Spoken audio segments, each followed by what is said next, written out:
Right. அப்ப நாங்க class start பண்ணுவோம். என்னன்னு சொன்னால், போன கிளாஸ்ல நாங்க 2.7 சம்பந்தமா பார்த்துட்டு இருந்தோம். ரைட். இந்த 2.7ல வந்து டோட்டலா நாங்க எல்லா விஷயமும் முடிச்சிருந்தோம். 2.7 ஊடாக நிரம்பல் என்ன, நிரம்பல் தோன்றுவதற்கான காரணங்கள், நிரம்பல் தோன்றுவதற்கு அவசியமான விடயங்கள், நிரம்பல் வகை, நிறுவனம் ஒன்றுட நிரம்பல், அதே மாதிரி நிறுவனம் ஒன்றுட நிரம்பலை தீர்மானிக்கிற காரணி, அதே மாதிரி சந்தை ஒன்றுட நிரம்பல், சந்தை ஒன்றுட நிரம்பலை தீர்மானிக்கிற காரணி, இப்படியாக நாங்க விடயங்கள், இந்த நிரம்பல் சம்பந்தப்பட்ட விடயங்கள் எல்லாம் வந்து நாங்க என்ன செஞ்சிருந்தோம் என்றால் 2.7ல பார்த்திருந்தோம். ரைட். இப்ப நாங்க இந்த 2.8 வந்து இன்னும் அந்த கிளாஸ்ல பார்ப்போம். 2.8 இந்த 2.8 ஊடாக நாங்க என்ன விடயத்தை பார்க்க வேண்டியது அப்படின்னு சொன்னால், நிரம்பல் தொகை மாற்றமும் நிரம்பல் மாற்றமும்.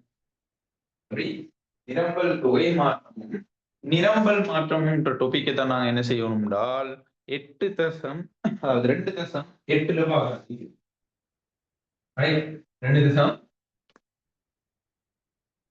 2.8ல பார்க்க வேண்டியது.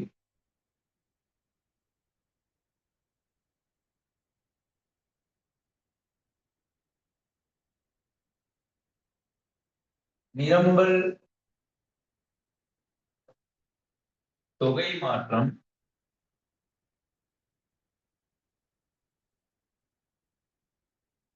அதே மாதிரி நிரம்பல் மாற்றம்.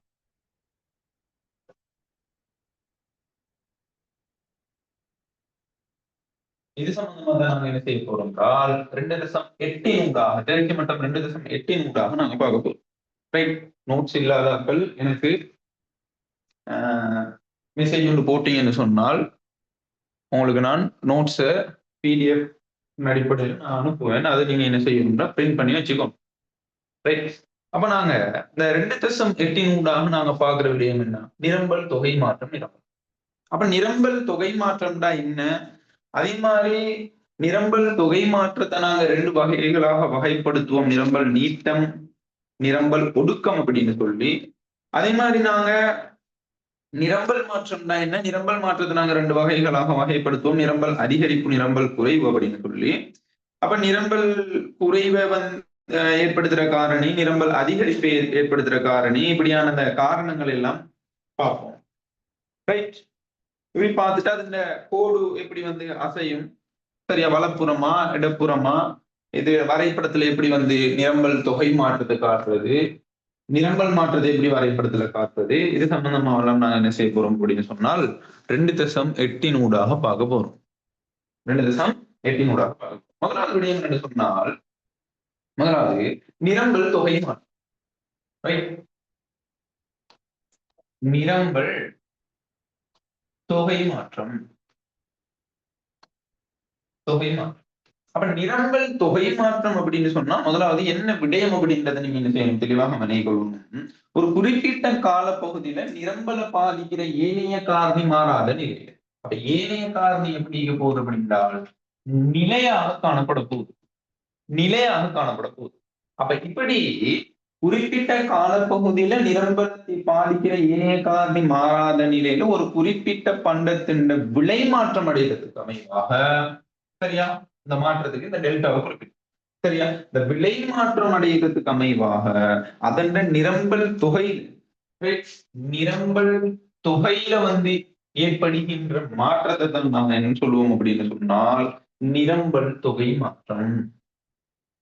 அந்த விலையை எவ்வளவு மாற்றம் அடையுது, அதுக்கு அமைவாக நிரம்பல் தொகையில என்ன மாற்றம் ஏற்படுது, இதை காட்டுறதை தான் நாங்க என்ன சொல்லுவோம் அப்படின்னு சொன்னால் நிரம்பல் தொகை மாற்றம் அப்படின்னு சொல்லுவோம். நிரம்பல் தொகை மாற்றம் அப்படின்னு சொல்லுவோம். அப்ப நல்லா வினைக்கொள்ளும். குறிப்பிட்ட ஒரு கால பகுதியில நிரம்பலை தீர்மானிக்கிற ஏனைய காரணி. அப்ப நிரம்பலை தீர்மானிக்கிற ஏனைய காரணி எப்படி இருக்க போகுது அப்படின்னு சொன்னா மாற்றம் அடையாம நிலையாக காணப்பட போகுது. அப்ப நிலையாக காணப்படுகின்ற சந்தர்ப்பத்துல அந்த குறிப்பிட்ட ஒரு பொருள விலை மாற்றத்துக்கு அமைவாக அதன் நிரம்பல் தொகையில் எப்படியான மாற்றம் ஏற்பட போகுது அப்படின்றத காட்டுறதை நாங்க என்ன சொல்லுவோம், நிரம்பல் தொகை மாற்றம் அப்படின்னு சொல்லுவோம். நிரம்பல் தொகை மாற்றம் அப்படின்னு சொல்லுவோம். அதை வந்து நீங்க என்ன செய்யணும், தெளிவாக நினைக்கணும். அப்ப இப்படியான அந்த நிரம்பல் தொகை மாற்றத்தை நாங்க என்ன செய்ய போறோம் அப்படின்னு சொன்னா 2 வகைகளாக வகைப்படுத்தும். முதலாவது என்னன்னு சொன்னால் நிரம்பல் நீட்டம். நிரம்பல் நீட்டம். அதே மாதிரி இரண்டாவது விடயம் நிரம்பல் ஒடுக்கம். நிரம்பல் ஒடுக்கம். ஒடுக்கம் இப்படின்னு சொல்லி நாங்க என்ன செய்ய போறோம் அப்படின்றால் இந்த நிரம்பல் தொகை மாற்றத்தை ரெண்டு வகைகளாக வகைப்படுத்துவோம். ரெண்டு வகைகளாக வகைப்படுத்த போறோம். நிரம்பல் நீட்டம், நிரம்பல் ஒடுக்கம் அப்படின்னு சொல்லி. நிரம்பல் நீட்டம், நிரம்பல் ஒடுக்கம் அப்படின்னு சொல்லி நான் என்ன செய்வோம் என்றால் நிரம்பல் தொகை மாற்றத்தை ரெண்டு வகைகளாக வகைப்படுத்துவோம். ரைட். இப்ப நாங்க முதலாவது விடயம் என்னன்னு சொன்னால் நிரம்பல் நீட்டத்தை பார்க்க போறோம். நிரம்பல் நீட்டம்டா என்ன? சரி. அப்ப இந்த நிரம்பல் நீட்டம் அப்படின்னு சொல்ல போகல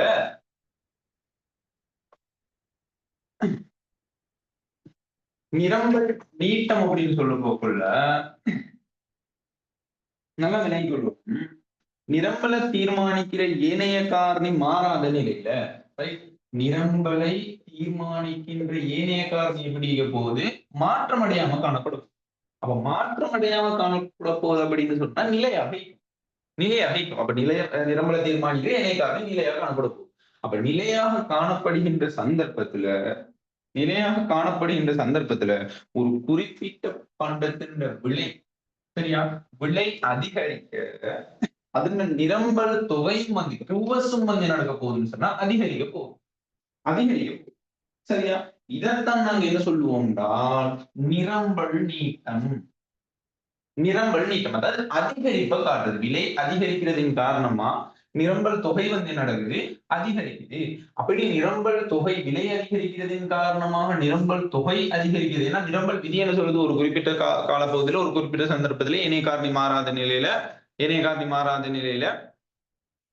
அது ஒரு குறிப்பிட்ட பொருள் விலைக்கும் நிரம்பல் தொகைக்கும் இடையில நேர்கணிய தொடர்பை காட்டுது. அப்ப நேர்கணிய தொடர்புனா என்ன அர்த்தம்? விலை அதிகரிக்கிற டைம்ல நிரம்பல் தொகை என்ன நடக்கும் அதிகரிக்கும். அதே மாதிரி விலை குறைவடைகிற டைம்ல நிரம்பல் தொகை நடக்க போது குறைவடைக்கும். அப்படி விலை அதிகரிக்கிற டைம்ல நிரம்பல் தொகை அதிகரிக்கிறத நாங்க என்ன சொல்ல போறோம் அப்படின்னு சொன்னால் நிரம்பல் நீட்டம்.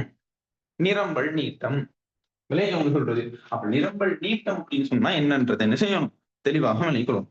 அடுத்ததாக நாங்க பார்க்க போறோம் என்னன்னு சொன்னால்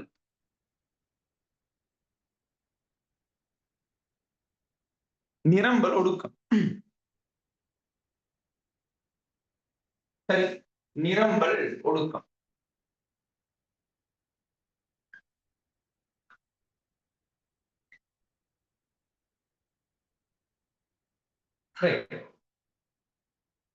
இதுல நிரம்பல் நீட்டம் சரியா.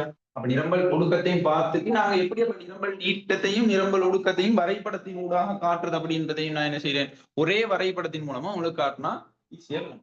அப்ப நிரம்பல் ஒடுக்கம் என்னன்னு விளங்கி கொள்ளணும். நாங்க நிரம்பல் நீட்டத்துக்கு எதிர்மாறா யோசிக்கிறோம். அப்ப நல்லா விளங்கி கொள்ளணும். ஒரு குறிப்பிட்ட ஒரு காலப்பகுதியில ஒரு குறிப்பிட்ட ஒரு சந்தர்ப்பத்துல அதாவது நிரம்பலை தீர்மானிக்கிற ஏனைய காரணி விலை தவிர்ந்த ஏனைய காரணி மாறாத நிலையில ஒரு குறிப்பிட்ட பொருள் விலை குறைவடைகிற டைம்ல அதுல நிரம்பல் தொகையும் குறைவடைகிறத தான் நாங்க என்ன சொல்ல போறோம் அப்படின்னு சொன்னால் நிரம்பல் ஒடுக்கம் அப்படின்னு சொல்றோம். விலையில சொல்றது. அப்ப நிரம்பல் ஒடுக்கம் அப்படின்னா என்ன செய்யணும் என்ற விஷயத்தை நீங்க என்ன செய்யணும் தெளிவாக நினைக்கொள்ளணும். அதாவது நிரம்பல் விதி அதைத்தான் சொல்லுது. அதாவது விலை அதிகரிச்சா நிரம்பல் தொகை என்ன நடக்க போகுது அதிகரிக்க போகுது. எப்படியான சந்தர்ப்பம் ஒரு குறிப்பிட்ட பொருள் ஒரு குறிப்பிட்ட சந்தர்ப்பம் ஏனைய காரணி அதாவது நிரம்பலை தீர்மானிக்கிற ஏனைய காரணி என்ன செய்ய போகுது நிலையாக காணப்பட போகுது. அப்படி நிலையாக காணப்பட்ட டைம்ல அதாவது நிலையாக காணப்படுகின்ற சந்தர்ப்பத்துல அதாவது ஒரு குறிப்பிட்ட பொருள் விலை அதிகரிக்கிற டைம்ல நிரம்பல் தொகை அதிகரிச்சுன்னு சொன்னா அது நிரம்பல் நீட்டம் அப்படின்னு சொல்லுவோம். அதே மாதிரி ஒரு குறிப்பிட்ட பொருள் விலை குறைவடைகிற டைம்ல நிரம்பல் தொகை குறைவடைஞ்சுன்னு சொன்னால் அதை நாங்க நிரம்பல் ஒடுக்கம் அப்படின்னு சொல்லுவோம். அதை நீங்க என்ன செய்யணும் தெளிவாக விளங்கிக் கொள்ளும். ரைட். இப்ப நாங்க இந்த நிரம்பல் நீட்டத்தையும் நிரம்பல் ஒடுக்கத்தையும் நாங்க எப்படி ஒரு வரைபடத்தின் ஊடாக காட்டுறது அப்படின்றத நாங்க என்ன செய்யறோம் பார்க்க போறோம். இப்ப இந்த நிரம்பல் நீட்டம் அப்படின்றத நாங்க பார்த்தால் என்னண்டா இப்படி இது விலையச்சு இது தொகையச்சு சரியா. இது நிரம்பல் கோடு நிரம்பல் பொருள். விலை தொகை. தொகை சரியா? கியூவர்ட்ஸ் இருக்குமே. இப்ப என்ன செய்ய போகுதுன்னு சொன்னால், விலை அதிகரிக்கிற டைம்ல நிரம்பலும் அதிகரிக்கும். சரியா? இதை கியூ பிரைஸ் 1 எடுப்போம், கியூஎஸ் 2 எடுப்போம். அப்ப விலை அதிகரிக்கிற டைம்ல நிரம்பல் தொகை அதிகரிச்சா அதுக்கு பேர் என்ன? அதுக்கு பேர் என்ன? நிரம்பல் நீட்டம். நிரம்பல் நீட்டம். விலைங்க சொல்றது, விலை அதிகரிக்கிற டைம்ல தொகை அதிகரிக்குது, நிரம்பல் தொகை அதிகரிக்குது. விலைங்க சொல்றது. அதே மாதிரி விலை வந்து குறைவடைகிற டைம்ல பாருங்க, நிரம்பல் தொகையும் வந்து குறைபடும். சரியா? இதை வந்து பிரைஸ் 2 எடுக்கும்.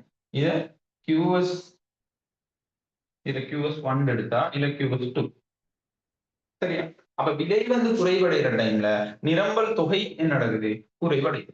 இதைத்தான் நாங்க என்ன சொல்ல போறோம் அப்படின்னு சொன்னால், நிரம்பல் ஒடுக்கம் அப்படின்னு சொல்றோம். நிரம்பல் ஒடுக்கம் அப்படின்னு சொல்றோம்.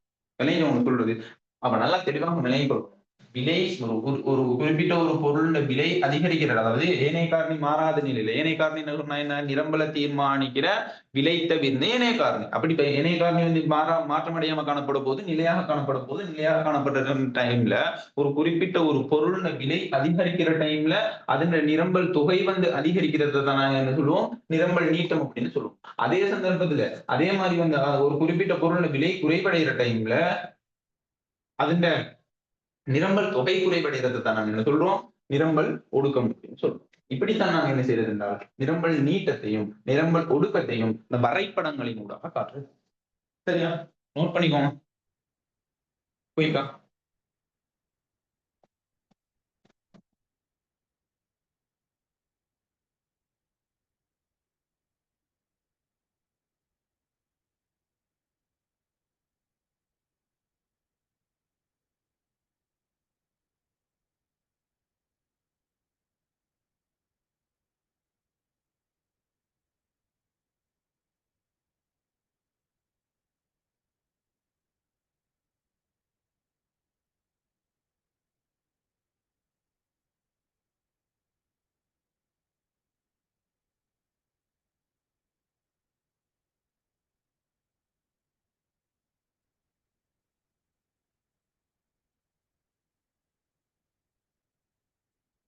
ரைட்.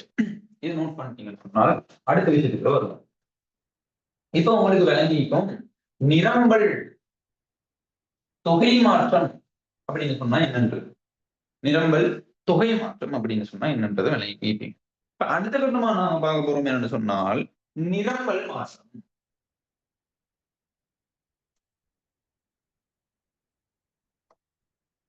நிரம்பல் மாற்றம். சரி, நிரம்பல் மாற்றம். இப்ப முதலாவது விஷயம் என்னன்னு சொன்னா, ஒரு விடயத்தை நீங்க எடுத்துக்கொண்டீங்கன்னு சொன்னா, ஒரு தலைப்பு எடுத்துக்கொண்டீங்கன்னு சொன்னா, அப்படின்னா என்னன்றதை நீங்க முதலாவது என்ன செய்யணும்? உள்வாங்கிக் கொள்ளும். அப்படி உள்வாங்குற சந்தர்ப்பத்துல வந்து இந்த நிரம்பல் மாற்றம், நிரம்பல் தொகை மாற்றம் அப்படின்னு சொல்லி 2 விடயத்தை நாங்க பார்த்திருந்தோம். இப்ப நிரம்பல் தொகை மாற்றம்னா என்னன்னு பார்த்திருந்தோம். சரியா? அப்ப நாங்க இப்ப பார்க்க போறது என்னன்னு சொன்னா, நிரம்பல் மாற்றம். நிரம்பல் மாற்றம் அப்படின்னு சொல்ல போக்குள்ள ஒரு குறிப்பிட்ட காலப்பகுதியில குறிப்பிட்ட ஒரு பண்டத்தின் விலை மாறாத நிலை. நிரம்பல் தொகை மாற்றத்தில் நாங்க என்ன பார்த்திருந்தோம்? ஏனைய காரணிகள் மாறாத நிலை. என்னது? நிரம்பல தீர்மானிக்கிற ஏனைய காரணி மாறாத நிலை. ஆனா இந்த நிரம்பல் மாற்றம் அப்படின்னு சொல்ல போக்குள்ள வந்து என்ன நடக்குதுன்னு சொன்னா, விலை வந்து நிலையாக காணப்பட போகுது. பிரைஸ் வந்து எப்படி இருக்க போகுது? நிலையாக காணப்பட போகுது. நிலையாக இருக்குது. அப்ப விலை வந்து நிலையாக காணப்படுகின்ற சந்தர்ப்பத்துல தான் ஒரு குறிப்பிட்ட ஒரு சந்தர்ப்ப காலப்பகுதியில குறிப்பிட்ட பண்ணத்தின விலை மாறாத நிலையில அதுல நிரம்பல தீர்மானிக்கிற ஏனைய காரணி. நிரம்பல தீர்மானிக்கிற ஏனைய காரணியில ஏற்படுகின்ற மாற்றம். அது சாதகமாகவும் நீக்கலாம், அது பாதகமாகவும் நீக்கலாம். விளைஞ்ச சொல்றது. அப்படி ஏனைய காரணிகள்ல ஏற்படுகின்ற மாற்றம் காரணமாக குறித்த பண்டத்தின் நிரம்பல் மாற்றம் அடைகிறது. நிரம்பல் மாற்றம் அடைகிறதை தான் நாங்க என்ன சொல்லுவோம்? நிரம்பல் மாற்றம் சொல்லுவோம். விளைஞ்சவங்க சொல்றது உதாரணமா விலை தவிர்ந்த இணைய காரணி அப்படின்னு சொல்ல போகல தொடர்புடைய பண்டங்களோட விலையை அதிகரிக்கிறது குறைவடைகிறதாய்க்கலாம், தொழில்நுட்பம் முன்னேற்றம் அடைகிறது வீழ்ச்சி அடைகிறதாய்க்கலாம். விளைஞ்ச சொல்றது மூலப்பொருட்கள் சாதகமாக அடைகிறது, மூலப்பொருட்கள் விலை குறைவடைகிறது அதிகரிக்கிறதாய்க்கலாம். அதே மாதிரி அரசாங்கத்தின் கொள்கை சாதகமாக பாதகமாக அமைகிறதாய்க்கலாம். விளைஞ்ச சொல்றது அதே மாதிரி உற்பத்தியாளர்களோட நோக்கம் சிறப்பா அதிகரிக்கிறதாய்க்கலாம் அல்லது குறைகிறதாய்க்கலாம். விளைஞ்சா அதே மாதிரி வழங்குனர்களுடைய எண்ணிக்கை அதிகரிக்கிறதாய்க்கலாம் குறைகிறதாய்க்கலாம். இப்படியாக ஏன் காரணிகள்ல விலை தவிர்த்து ஏன் காரணிகள்ல ஏற்படுகின்ற மாற்றம் காரணமாக என்ன நடக்குதுன்னு சொன்னா நிரம்பல் மாற்றம் அடையும். அப்ப ஏனைய காரணிகள்ல ஏற்படுகின்ற சாதகமான மாற்றம் அடைஞ்சா அதுக்கு நாங்க என்ன பேர் சொல்லுவோம். அதே மாதிரி ஏனைய காரணிகள்ல பாதகமான மாற்றம் ஏற்படுச்சுன்னு சொன்னா அதுக்கு என்ன பேர் சொல்லுவோம். விளைஞ்சவங்க சொல்றது அப்ப நல்லா தெளிவாக விளங்கி கொள்ளணும். நிரம்பல் மாற்றம் அடையுது ரெண்டு முறையில என்ன செய்யும் அப்படின்றால் நிரம்பல் மாற்றம் அடையும். ரெண்டு முறைகள்ல நடக்க போகுது என்றால் நிரம்பல் மாற்றம் அடைய போகுது. அதாவது முதலாவது விடயம் என்னன்னு சொன்னா நிரம்பல்னா என்ன, ஒரு குறிப்பிட்ட கால பகுதியில விலை என்ன நடக்க போகுதுன்னு சொன்னா மாற்றம் அடையாத நிலையாக காணப்படுகின்ற சந்தர்ப்பத்துல. அப்ப விலை நிலையாக காணப்படுகின்ற சந்தர்ப்பத்துல ஒரு குறிப்பிட்ட பொருள்ல நிரம்பல தீர்மானிக்கிற ஏனைய காரணிகள் மாற்றம் அடைவதன் காரணமாக என்ன நடக்குதுன்னு சொன்னா நிரம்பல் மாற்றம் அடையுது. அப்பதான் நிரம்பல் மாற்றம் அடையுது. அதைத்தான் நாங்க என்ன சொல்லுவோம் அப்படின்றால் நிரம்பல் மாற்றம் அப்படின்னு சொல்லுவோம். நிரம்பல் மாற்றம் சொல்றது அப்ப நிரம்பல் மாற்றம் என்னன்றதை நீங்க தெளிவா நினைக்கணும். அப்ப அந்த நிரம்பல் மாற்றத்தை நாங்க என்ன செய்ய போறோம் அப்படின்னு சொன்னா ரெண்டு வகைகளாக வகைப்படுத்த போறோம். நிரம்பல் அதிகரிப்பு,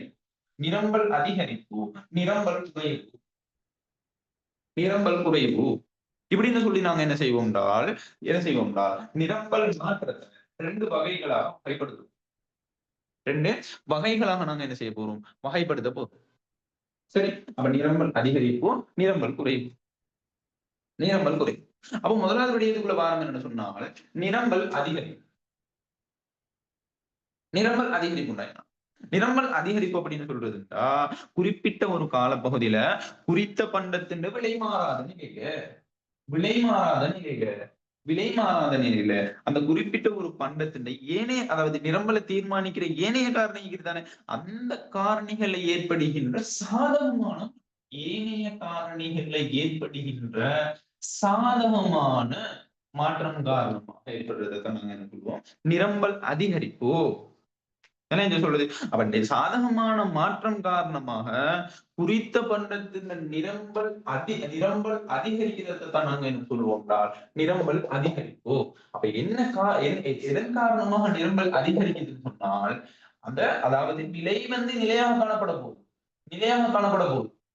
சொல்றது விலை நிலையாக காணப்படுற சந்தர்ப்பத்துல நிரம்பல தீர்மானிக்கிற இணை காரணி. அப்ப நிரம்பல தீர்மானிக்கிற இணை காரணி நடக்க போகுது மாற்றம் அடைய போகுது. எப்படியாக மாற்றம் அடைய போகுது சாதகமான மாற்றம். சாதகமான மாற்றம் காரணமாக என்ன நடக்கும்டா நிரம்பல் அதிகரிக்கும். அதைத்தான் நாங்க என்ன சொல்ல போறோம்டா நிரம்பல் அதிகரிப்பு அப்படின்னு சொல்லுவோம். அப்ப சாதகமான மாற்றம் அப்படின்னு சொல்ல போக்குள்ள நாங்க அடுத்த டாபிக்குள்ள வாரம் என்னண்டா இந்த நிரம்பல் அதிகரித்தா நிரம்பல் கோடு நிரம்பல் கோட்டுக்கு எவ்வாறான பாதிப்பு. இப்ப நிரம்பல் கோடு அப்படின்னு சொல்ல போக்குள்ள நாங்க என்ன செய்வோம் எப்படி இதுதான் நிரம்பல் கோடு. அப்ப நிரம்பல் அதிகரிக்கிற டைம்ல நிரம்பல் கோடு வலதுபுறம் சரியா வலதுபுறம் சரி. அப்ப நிரம்பல் அதிகரிக்கிறதுக்கான முதலாவது விடயம் என்ன, நிரம்பல் அதிகரிக்கிறதுக்கான காரணம் என்ன, ஏனைய காரணிகள் சாதகமான மாற்றம். இப்ப ஏனைய காரணிகள்ல சாதகமான மாற்றம் அப்படின்னு சொன்னா உதாரணமா நிரம்பல் கோட்டை வலதுபுற அல்லது அதிகரிப்பை ஏற்படுத்துகின்ற காரணி அப்படின்னு சொல்லலாம். சாதகமான மாற்றம். அப்ப நிரம்பல் கோட்டை அதிகரிக்கிறது அல்லது நிரம்பலை அதிகரிக்கிறதுக்கு அல்லது நிரம்பல் கோட்டை வலதுபுறம் நகர்த்துறதுக்கான காரணிகள் சொல்றது நகர்த்தக்கூடிய காரணிகள். அப்ப நகர்த்தக்கூடிய காரணிகள் என்ன சொன்னால் முதலாவது விடயம் தொடர்புடைய பண்டத்தின் விலை குறைவடைகிறது. அப்ப தொடர்புடைய பண்டத்தின் விலை குறைவடைறதுக்கு காரணமா எப்படி நிரம்பல் அதிகரிக்கும். உதாரணமா யோசிச்சு பாருங்க, ஒரு பொருள்ல ஒரு பொருளை வந்து இப்ப மார்க்கர் இருக்குது.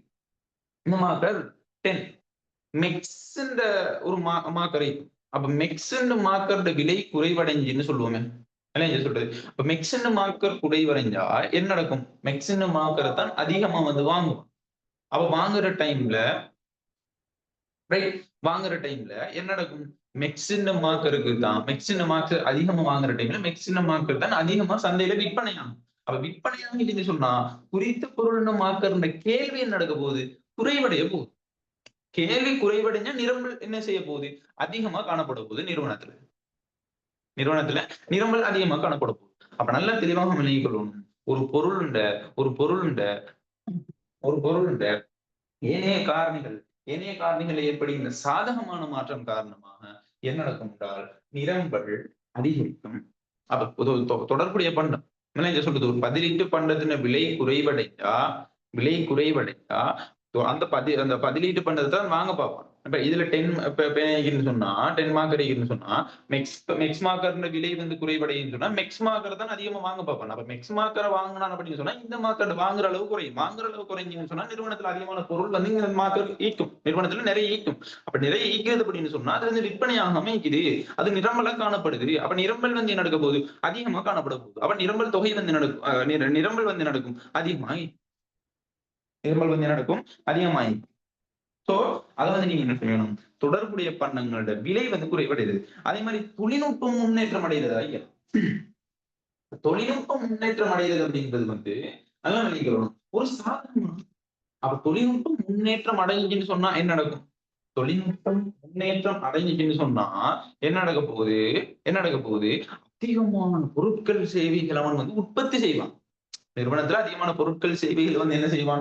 உற்பத்தி செய்ய பார்ப்பான். அப்ப உற்பத்தி செய்யற டைம்ல நிறுவனத்துல நிரம்பல் அதிகமாயிக்க போகுது. ஏன்னா தொழில்நுட்பம் வந்து சிறப்பாக ஆயிக்க போகுது. அத அந்த பொருளை வந்து டிஃபரெண்டா செய்யக்கூடிய மாதிரி அதிகமா செய்யக்கூடிய மாதிரி டைமை வந்து மிச்சம் பண்ணக்கூடிய மாதிரி அதே மாதிரி வந்து அந்த அந்த கழிவு பொருட்கள் அதிகமாக வந்து வேஸ்ட் பண்ணாம வேஸ்டேஜ் வந்து குறைச்சி அதிகமான பொருட்கள் சேவைகளை உற்பத்தி செய்யக்கூடிய தொழில்நுட்பத்தை பயன்படுத்துற டைம்ல அந்த தொழில்நுட்பத்தின் முன்னேற்றம் காரணமாக பொருட்கள் உற்பத்தி சேவைகள் அதாவது பொருளோட உற்பத்தி வந்து அதிகரிக்கும் போது பொருளோட உற்பத்தி அதிகரிச்சுன்னு சொன்னா பொருட்கள் சேவைகள் உற்பத்தி அதிகரிச்சுன்னு சொன்னா நிரம்பல் அதிகரிக்கும். சொல்றது அதான் என்ன சொல்றதுன்னா தொழில்நுட்பம் வந்து முன்னேற்றம் அடையுது.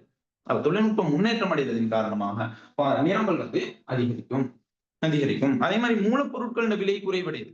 மூலப்பொருட்களோட விலை குறைவடைகிற டைம்ல அந்த மூலப்பொருட்களை வந்து என்ன செய்வான்? அதிகமா வாங்க பார்ப்பான். அப்ப மூலப்பொருட்களோட விலை அதாவது ஒரு உற்பத்தி பொருளை வந்து உற்பத்தி செய்யறதுக்கான மூலப்பொருட்கள் அதிகரிக்கிற மூலப்பொருட்களோட விலை வந்து குறைவடைகிற டைம்ல அந்த மூலப்பொருட்கள் அதிகமா வாங்கக்கூடிய மாதிரி அப்ப வாங்கக்கூடிய மாதிரி இருந்துச்சுன்னு சொன்னா அந்த மூலப்பொருட்களின் மூலமா பொருட்கள் சேவைகளோட உற்பத்தி அதிகரிக்கும்.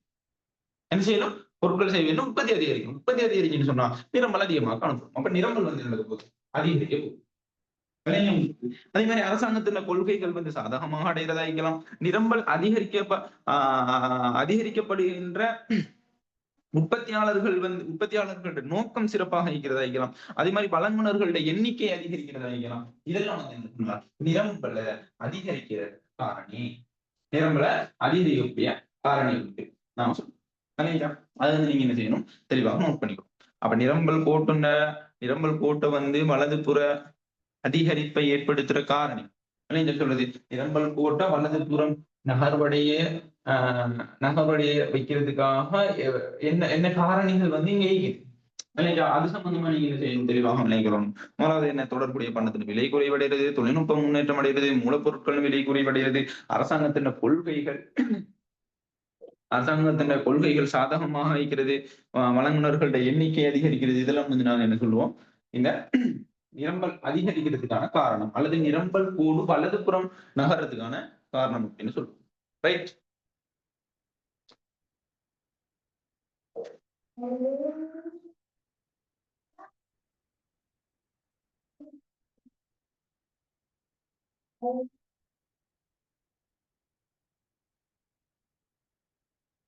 இதை வந்து கொஞ்சம் நோட் பண்ணிக்கோங்க.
ரைட். இப்ப இதை நோட் பண்ணீங்கன்னு சொன்னால் அடுத்ததாக நாங்க நிரம்பல் குறைவு சொன்னோம். அப்ப நிரம்பல் குறைவடைகிறது. அப்ப நிரம்பல் மாற்றத்துல நாங்க பார்த்திருந்தோம், நிரம்பல் மாற்றம் அடைகிற விதங்கள் 2 முறையில நிரம்பல் மாற்றம் அடையும். என்னது? நிரம்பல் அதிகரிப்போ, நிரம்பல் குறை. நிரம்பல் அதிகரிப்பு நான் என்னன்னு பார்த்திருந்தோம், நிரம்பல் அதிகரிக்கிறதுக்கான காரணங்கள் சம்பந்தமா பார்த்திருக்கோம். அதே மாதிரி நாங்க என்ன பார்க்க போறோம் அப்படின்னு சொன்னால் நிரம்பல் குறைவு. அப்ப நிரம்பல் குறைவு அப்படின்னு சொல்ல போகல என்ன செய்யணும், ஒரு குறிப்பிட்ட கால பகுதியில குறிப்பிட்ட பண்ணத்தின விலை மாறாத விலை வந்து எப்படி போது மாற்றம் அடையாம காணப்படும். இப்ப விலை மாறாத நிலையில நிலையாக இருக்கிற டைம்ல விலை நல்ல விலை சொல்லணும். அதன் நிரம்பலை தீர்மானிக்கிற ஏனைய காரணம். சரியா? நிரம்பலை தீர்மானிக்கின்ற பண்ணுவீங்க.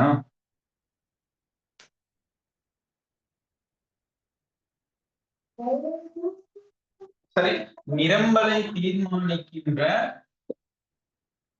ஏனைய காரணி எப்படி இருக்க போகுது அப்படின்னு சொன்னால் மாற்றம் அடையும்.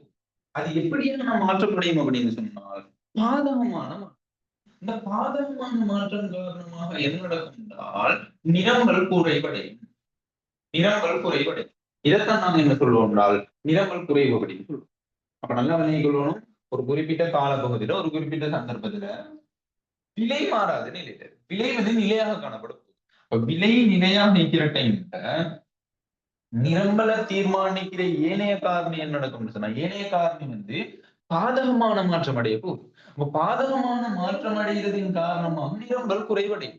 என்ன சொல்றது? அப்ப நிரம்பல் குறைவடையும். இப்படி நிரம்பல் குறைவடைகிறது தான் நம்ம என்ன சொல்லுவோம், நிரம்பல் குறைவு. நிரம்பல் குறைவு அப்படின்னு சொல்லுவோம். அப்ப நிரம்பல் குறைவடை நிரம்பல் கோடு என்ன நடக்கும் என்றால் இடதுபுறம் நகரும்.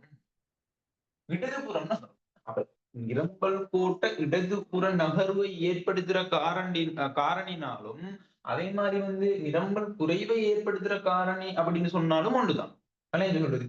அதாவது நிரம்பல் கோட்ட இடதுபுறம் நகர்த்துற காரணி அல்லது நிரம்பலை வந்து என்னது குறைவடைய செய்கிற காரணி அப்படின்னு சொன்னாலும் ரெண்டுமே ஒரே கருத்தை தான் குறித்து நிற்கும் அப்படின்றத நீங்க என்ன செய்யணும், தெளிவாக நினைக்கணும். அப்ப நாங்க விஷயத்துக்குள்ள மாறும். நிரம்பல் குறைவுனா என்ன? விலை மாற்றம் அடையாத சந்தர்ப்பத்துல விலை நிலையாக காணப்படுகின்ற சந்தர்ப்பத்துல ஒரு குறிப்பிட்ட பொருள் விலை மாற்றமடையாத சந்தர்ப்பத்துல அதாவது நிரம்பலை தீர்மானிக்கிற ஏனைய காரணிகள்ல பாதகமான மாற்றம் பாதகமான மாற்றம் பாதகமான மாற்றம் காரணமாக நிரம்பல் குறைவடைய போகுது. அப்ப நிரம்பல குறைவடைகிறதுக்கான நிரம்பல குறைவை ஏற்படுத்துற அல்லது நிரம்பல் கோட்டை வந்து இடதுபுறம் நகர்த்தக்கூடிய காரணிகள் என்ன? எப்படியான காரணிகள் வந்து நிரம்பல் கோட்டை இடதுபுறம் நகர்த்தும் அல்லது நிரம்பல் வந்து குறைவடைய செய்யும் அப்படின்றத நீங்க என்ன செய்யணும், தெளிவாக நினைக்கணும். இந்த காரணி நாம பார்த்தோம் தானே, அதாவது நிரம்பல அதிகரிப்பை இப்ப நிரம்பல் அதிகரிப்பை ஏற்படுத்துற காரணி பார்த்தோம் தானே, அல்லது நிரம்பல் கோட்டை வந்து வலப்புற நகர்வை ஏற்படுத்துற காரணியை பார்த்தோம் தானே. அந்த காரணிக்கு எதிர்மாறான கருத்தை தான் என்ன செய்ய போகுது அப்படின்னு சொன்னால் இந்த நிரம்பல் குறைவை ஏற்படுத்துற காரணி வந்து கூறப்போகுது. அதெல்லாம் இங்க சொல்றது நிரம்பல் குறைவை ஏற்படுத்துற காரணம் வந்து கூறப்போகுது அப்படின்றத நீங்க என்ன செய்யணும், தெளிவாக நினைக்கணும். அப்ப நிரம்பல் கோட்டுன்ற இடதுபுற நகர்வை அல்லது நிரம்பல் குறைவை ஏற்படுத்துற காரணிகள் என்னன்னு சொன்னால் தொடர்புடைய பண்டத்தின விலை அதிகரிக்கிறது. சரி,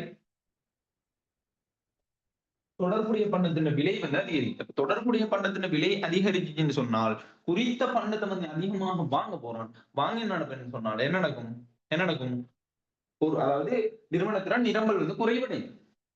நிரம்பல் வந்து என்ன செய்ய போகுது, குறைவடைப்பது. தொடர்புடைய பண்டங்களோட விலையை அதிகரிக்கிற டைம்ல அந்த பொருள் தொடர்புடைய பண்டத்தின விலை அதிகரிக்கிற டைம்ல உதாரணமா பதிலீட்டு பொருட்கள் விலை அதிகரிச்சா அந்த பதிலீட்டு பொருட்கள் அதிகமா வாங்காம குறித்த பண்டத்தின விலையை வந்து குறித்த பொருளை வந்து அதிகமா வாங்குவான். அவ குறித்த பொருளுக்கான கேள்வி வந்து அதிகரிக்க போது கேள்வி அதிகரிச்சுன்னு சொன்னா நினைக்க நிரம்பல் வந்து நடக்கும், குறைவடையும். ஏன்னா அதிகமான பொருளை தானே நிறுவனத்துல இருந்து கொண்டு வாங்கிடுறான். சொல்றது அப்ப நிரம்பல் வந்து நடக்க போகுது, குறைவடை போகுது. அப்ப தொடர்புடைய பண்டத்தின் விலை அதிகரிக்கிறது அப்படின்றது வந்து ஒரு பாதகமான மாற்றம். அந்த பாதகமான மாற்றம் காரணமாக நிரம்பல் குறைவடைய போது அல்லது நிரம்பல் கோட்டை வந்து அந்த காரணம். அதே மாதிரி வந்து என்னது தொழில்நுட்பம் வந்து பின்னடைவு ஏற்படும். தொழில்நுட்பம் பின்னடைவு ஏற்பட்டுச்சுன்னு சொன்னா அந்த பொருட்கள் சேவைகளை வந்து சரியான முறையில உற்பத்தி செய்யலாம இருக்கும். அதுல வந்து கோளாறுகள் ஏற்படுற டைம்ல அல்லது வந்து அந்த தொழில்நுட்ப முறை வந்து சரியான முறையில பயன்படுத்தப்படாம இருக்கிற டைம்ல அப்ப பொருட்கள் சேவைகளை வந்து உச்ச அளவுல அதாவது அதுல நிர்ணயிக்கப்பட்ட அளவுல வந்து உற்பத்தி செய்ய இயலாம இருக்கும். உற்பத்தி செய்ய இயலாம இருந்துச்சுன்னு சொன்னா பொருட்கள் சேவைகள் உற்பத்தி குறைவடைஞ்சுன்னு சொன்னா அதுல நிரம்பல் வந்து நடக்கும், குறைவடைய போகுது. குறைவடைய போகுது. அப்ப நல்லா விளைக்கணும். தொழில்நுட்பம் வந்து பின்னடைவு ஏற்படுறது அப்படின்றது வந்து என்ன? நல்லா விளைக்கணும். இந்த ஏனைய காரணிகள் ஏற்படுகின்ற பாதகமான மாற்றத்துல அப்ப பாதகமான மாற்றம் ஏற்படுதுன்னு சொன்னா நிரம்பல் குறைவடைந்தா நிரம்பல் கோடு வந்து இடப்புறம் நகரப்போகுது. அதான் இது சொல்றது. அதே மாதிரி வந்து மூலப்பொருட்களோட விலை அதிகரிக்கிறது. அப்ப மூலப்பொருட்களோட விலை அதிகரிச்சா என்ன நடக்கும்? மூலப்பொருட்கள் அதிகமா வாங்கல அமைக்கும். மூலப்பொருட்கள் அதிகமா வாங்கல எப்படி உற்பத்தி செய்வோம்? அப்ப உற்பத்தி செய்ய மாட்டோம் அப்படின்னு சொன்னால் நிறுவனத்துல பொருட்கள் சேவைகள் இல்லைன்னு அர்த்தம். பொருட்கள் சேவைகள் இல்ல அப்படின்னு சொன்னா நிரம்பல் வந்து குறைவாக காணப்படுது. பொருட்கள் சேவைகள் அதிகமா இல்ல. அப்ப குறைவா காணப்படுது. குறைவா காணப்படுதுன்னா நிரம்பல் வந்து குறைவடைய போகுது. அப்ப எதன் காரணமாக? மூலப்பொருட்களோட விலை அதிகரிக்கிறது காரணம். மூலப்பொருட்களோட விலை அதிகரிக்கும் காரணமா அந்த பொருட்கள் சேவைகளை உற்பத்தி செய்யற அளவும் குறைவடையும். அளவு குறைவடையும் சொன்னா நிரம்பலும் குறைவடையும். நிரம்பல் குறைவடைந்தா நிரம்பல் கூடுவது இடப்புறம் நகரப்போகுது. இடப்புறம் நகரப்போகுது. அது வந்து நீங்க என்ன செய்யணும்? தெளிவாக விளங்கிக்கொள்ளணும். அதே மாதிரி அரசாங்கத்தின விலை அரசாங்கம் வந்து விலை அதிகரிக்கும் என்று உற்பத்தியாளர்களுடைய எதிர்பார்ப்பை அளிக்கலாம். அல்லது வந்து அரசாங்கத்தின் கொள்கை வந்து எதிர்மாறானதாக இருக்கலாம், பாதகமாக அமைகிறதா இருக்கலாம். அதே மாதிரி வழங்குனர்கள்ல எண்ணிக்கை வந்து குறைபடுகிறதா இருக்கலாம். இதெல்லாம் வந்து என்னன்னு சொன்னால் நிரம்பல் போட்ட இடதுபுறம் நகர்த்துற காரணி அல்லது நிரம்பலை வந்து குறைவடைய செய்யற காரணி அப்படின்னு சொல்லுவோம். சரி, அதை வந்து நீங்க என்ன செய்யணும்? தெளிவாக விளங்கிக்கொள்ளும். தெளிவாக விளங்கிக்கொள்ளும். அப்ப நிரம்பல் அதிகரிப்பையும் நிரம்பல் குறைவையும் நாம் எப்படி காண்போம்? ஒரு வரைபடத்தின் மூலமா. இப்படி வலப்புறம் நகர்ந்துச்சுன்னு சொன்னா நிரம்பல் அதிகரிப்போம். இடப்புறம் நகர்ந்துச்சுன்னு சொன்னா நிரம்பல் குறையும். நிரம்பல் குறையும். விளைஞ்சு உங்களுக்கு சொல்றது.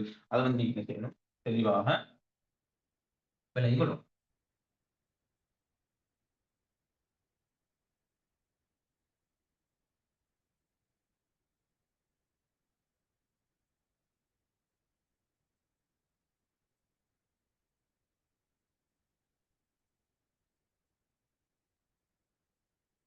சரியா? இது வந்து நிரம்பல் அதிகரிப்போம், நிரம்பல் குறையும்.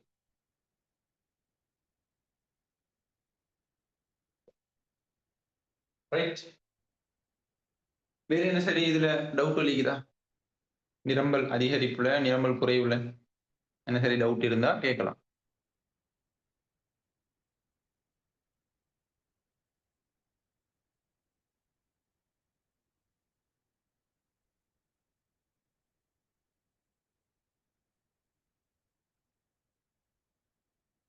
சரி, இவ்வளவுதான் இந்த 2.8க்குள்ள இருக்கிற விஷயம். அப்ப நல்லா விளங்கிக்கொள்ளணும். நல்லா விளங்கிக்கொள்ளணும். நிரம்பல் தொகை மாற்றம், அதே மாதிரி வந்து நிரம்பல் மாற்றம். அப்ப நிரம்பல் தொகை மாற்றத்தை நாங்க 2 வகைகளாக வகைப்படுத்துவோம். நிரம்பல் நீட்டம், நிரம்பல் ஒடுக்கம் அப்படி. நிரம்பல் மாற்றத்தை நாங்க 2 வகைகளாக வகைப்படுத்துவோம். இப்படி நிரம்பல் அதிகரிப்பு, நிரம்பல் குறைவு அப்படின்றது. இல்லைங்களா? அது சம்பந்தமா வந்து உங்களுக்கு இந்த கிளாஸ்ல விளக்கப்படுத்திக்குது. அடுத்த கிளாஸ்ல நாங்க 2.9 பார்ப்போம். 2.9 நாங்க அடுத்த கிளாஸ்ல பார்ப்போம். இந்த கிளாஸ்ல என்ன சரி டவுட் இருந்துச்சுன்னு சொன்னா எனக்கு வாட்ஸ்அப்லயோ அல்லது வந்து கால் பண்ணியோ கேட்டு அதை கிளியர் பண்ணி எல்லாத்தையும் அந்தந்த அந்தந்த டைம்லயே அவ்வளவு விஷயத்தையுமே என்ன செய்யுங்க கிளியர் பண்ணிடுறேன். இல்ல சொல்றது டைம் ஒன்று வச்சுட்டு இருக்காம என்ன சரி டவுட் இருந்துச்சுன்னு சொன்னா அது சம்பந்தமா படிச்சு தர டைம்ல கேளுங்க. இல்லாட்டி படிச்சு முடிஞ்சதுக்கு பிறகு சரி உங்களுக்கு கேட்க வெக்கமாயிக்குது, இல்லாட்டி கேட்கறதுக்கு பயமாயிக்குது, அப்படி என்ன சரி இஷ்யூ உண்டு சொன்னா நீங்க எனக்கு கால் பண்ணியோ அல்லது வாட்ஸ்அப்லயே போட்டு கேளுங்க. அல்லது அதுக்கு எனக்கு குரூப் ஒன்று ஓபன் பண்ணிக்கிறேன் உங்களுக்கு என்ன அந்த குரூப்லையும் கேட்டுக்கொள்ளும் எல்லா சான்சஸும் இருக்குது. நோட்ஸ் இல்லாதாக்கள் நோட்ஸ் வேணும் என்று மெசேஜ் ஒன்று போட்டீங்கன்னு சொன்னா உங்களுக்கு பிடிஎஃப் எல்லாம் அனுப்பேன். எல்லா இதுவும் வந்து செஞ்சு வச்சுக்கிது. நீங்க என்ன செய்யுங்க அதுக்கேற்ற மாதிரி குவாலிட்டியா படிங்க. நாங்க அடுத்த ஒவ்வொரு யூனிட் முடிய நாங்க அதுக்கான எக்ஸாம் வந்து வைக்க பார்ப்போம். சரியா? யூனிட் வைஸ் எக்ஸாம் வைக்க பார்ப்போம். ரைட், இப்போதைக்கு நாங்க கிளாஸ் முடிப்போம். அஸ்ஸலாமு அலைக்கும்.